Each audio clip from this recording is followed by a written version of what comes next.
Ano ang seven trumpets of Revelation?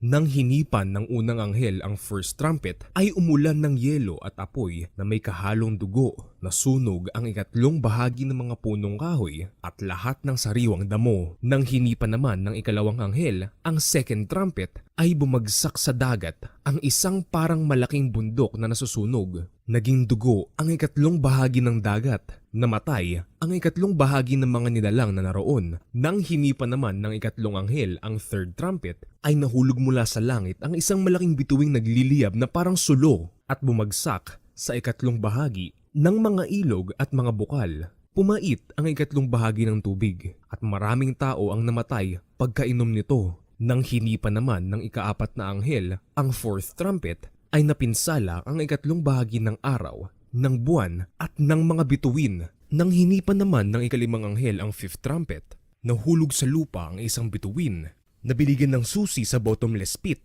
Pagkatapos ay may naglabasang mga balang mula sa usok. Nang hinipan naman ng ikaanim na anghel ang sixth trumpet, pinalaya ng anghel na may trompeta ang apat na anghel na nakagapos sa tabi ng malaking ilog, Euphrates. Matapos hipan ng ikapitong anghel ang seventh trumpet, ay may malalakas na tinig na nagsabi, "Ang paghahari sa sanlibutan ay inilipat na kay Kristo na ating Panginoon.